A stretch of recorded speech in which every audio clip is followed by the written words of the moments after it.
everyone, welcome back to the Bottle Raiders channel. My name is Danny. I hope you're having a good day so far. If you've clicked on this video, I'm going to presume that at some point in your life you've probably bought whiskey, and you'll know that if you walk into a whiskey shop, you'll see some bottles for £20 or $20, and you'll see some bottles for tens of thousands of pounds or dollars. I kind of wanted to go into why that might be, what makes some whiskies so expensive, and what makes some whiskies so affordable and cheap. It's one of the most common questions I get asked, and also it's important to consider when you see a high price tag on a whiskey, is it really worth it, or is it just because of marketing and branding and things like that? I don't want you to get misled, so let's get right into it.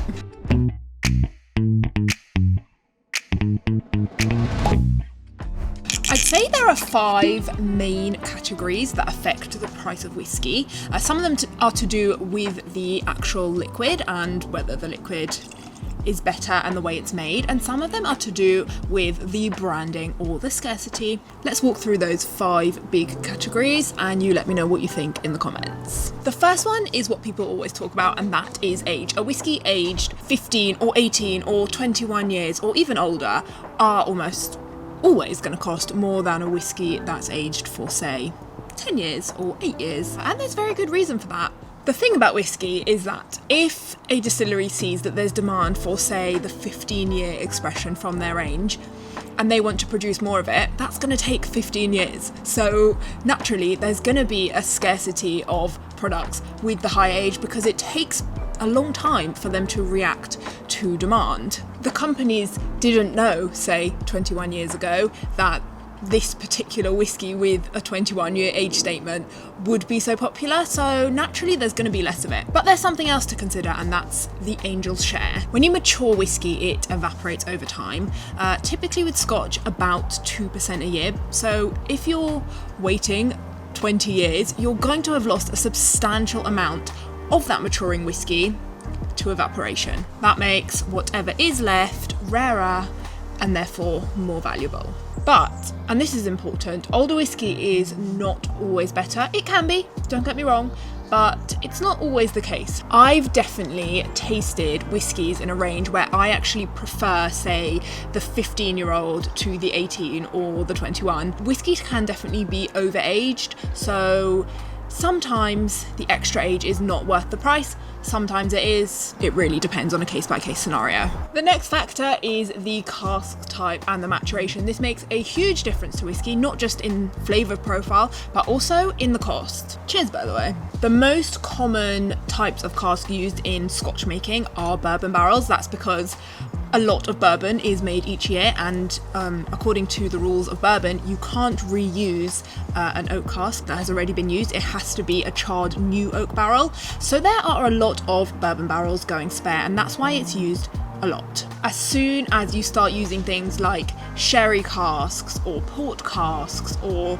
Mizunara oak, the price is going to shoot up pretty significantly. Sometimes that's because these casks are hard to find, they're more expensive to import, often they'll yield a smaller volume of mature whiskey. If you think about Mizunara, for example, which is a pretty rare type of Japanese oak, it's a very unpredictable tree. It can take up to 200 years to mature, but Mizunara oak gives a sort of sandalwood incense-like notes that you can't get from any other types of casks. So if you want flavours like that, it's going to cost more. So if a whiskey is cheaper because it's used bourbon casks, that is definitely not saying it's bad. Bourbon casks import beautiful flavours into whiskey, and if you like that, great. It does put into perspective that when whiskies are matured in other casks, apart from that, it can cost a lot more. Doesn't mean they're better, just means the casks are more expensive to source, and that's just that. Number 3 is scarcity and limited releases, and this plays a huge role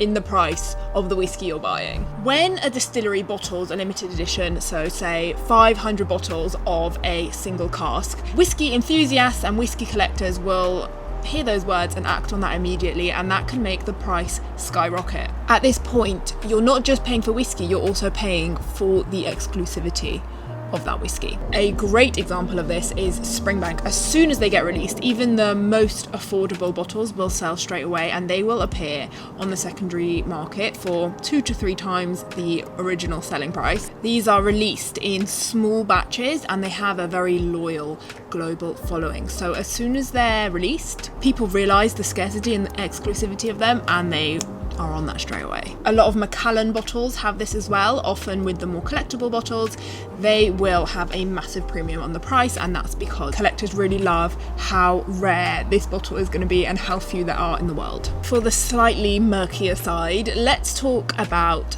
packaging and branding for number 4. There are a few parts of this.